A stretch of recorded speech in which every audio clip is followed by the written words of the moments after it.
a country that was opposed to our liberation, a country that supported colonial regimes,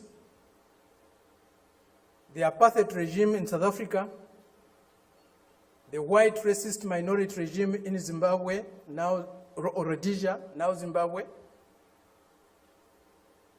the Portuguese colonial governments in Mozambique, in Angola, in Guinea-Bissau, and Cape Verde, today is coming to Africa to teach us about democracy. A country that has toppled so many governments in Africa, that has led so many coups in Africa and other parts of the world, a country that has killed so many of our leaders in Africa and other parts of the world, the killers of Patrice Lumumba, those who toppled Kwame Nkrumah, those who killed Nasser, those who killed Muammar Gaddafi, today are coming to teach us about democracy.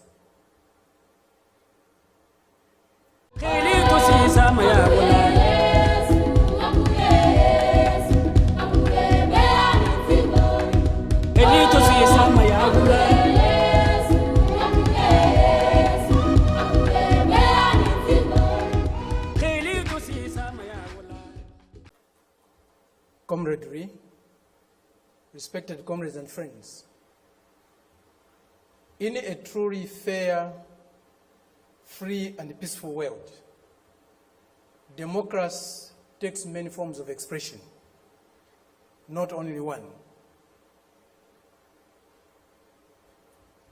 I believe democracy is a government in which all the people participate, in which the interests of the people reign supreme, in which their country's sovereignty, their country's honor is at the top.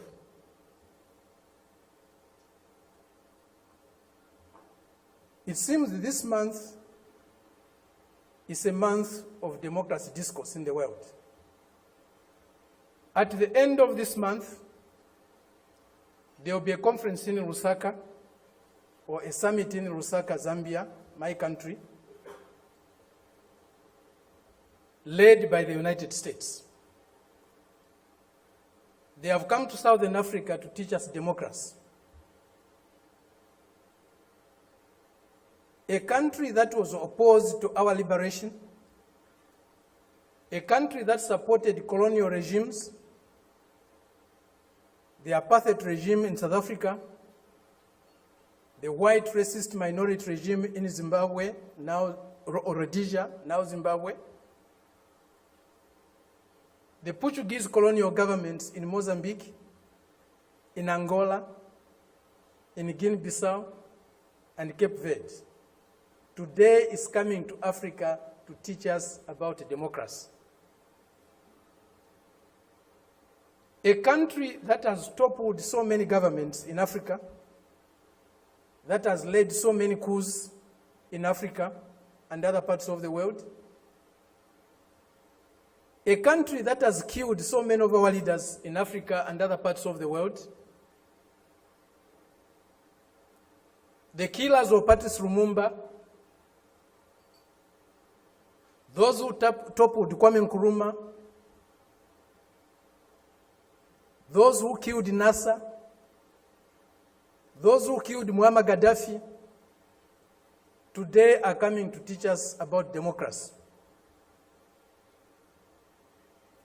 A country that has been built on brutal force, on enslavement of other human beings, on the humiliation of Africans, the exploitation of Africans, the plunder of Africa, today is coming to teach us about democracy.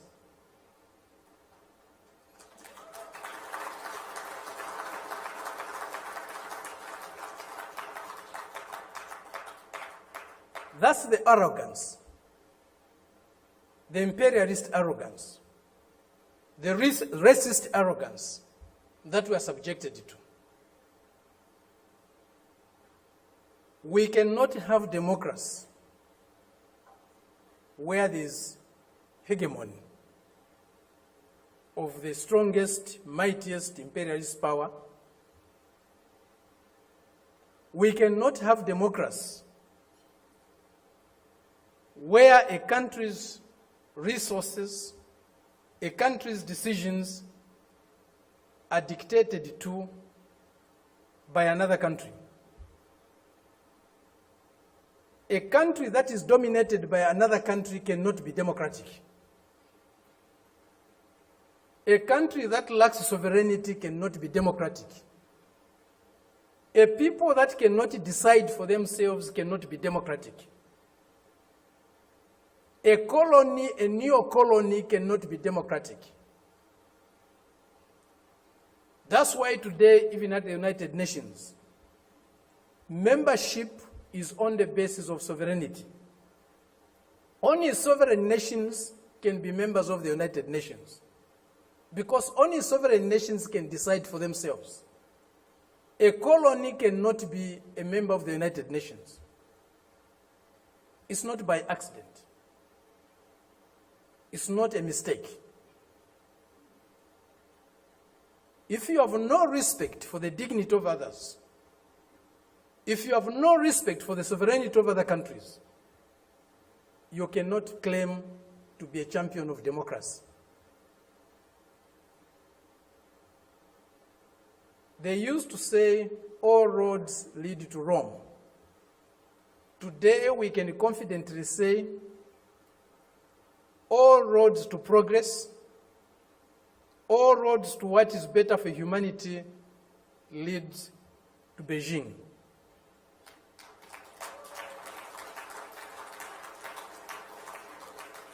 This is a country, this is a people that have developed themselves, that has developed itself without colonizing any country in the world, without plundering any country in the world, without subjugating any people in the world. This is a country that is developing with maximum respect for others, for their history, for their cultures, and recognizes the diversity that is there in civilization. We were only taught one form of civilization, one form of modernization. That was the Western way. Westernness was a measure of how civilized, how modern you are. We reject that. We reject it because it's not correct. We reject it because it's undemocratic. We reject it because it's uncivilized to think of the world and of other people in that way. Today, they cannot accept the fact that China has caught up with them. China is about to surpass them in many areas of human endeavor. The imperialist arrogance is inhibiting them from accepting that reality. The racist arrogance is inhibiting them from accepting that reality. But the world is changing. The changes we are witnessing today, as President Xi said in Moscow recently, or the other day, they have never been seen in 100 years. They have shaped a world that they themselves today are scared of. And they have shaped a world that is not sustainable. Democracy, human development is not sustainable on the basis of plunder, on the basis of enslavement, on the basis of humiliating other people every day. That is a system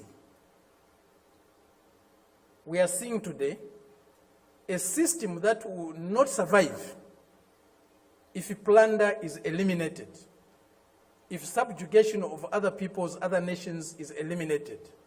if inequality in the world is eliminated, that system will disappear. The only system that can survive and can endure for long is a system that is based on mutual benefit, win-win relationships, mutual respect for others, accommodation and tolerance of others, and fraternal love for all humanity. This is what we find in China today. This is what China's example is showing us. Indeed, all paths are different. There's no path that is the same, even if they are leading to the same destination. Each path has got its own characteristics. We are seeing that, we are learning that, we are experiencing that today with China.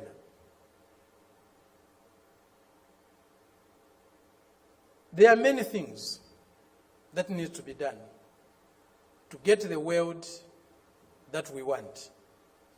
A more just, a more fair, a more peaceful world is possible, but it won't drop from the skies. We have to struggle for it. And as Fidel said, if we struggle, we'll win. Thank you very much. Kili kusi sama ya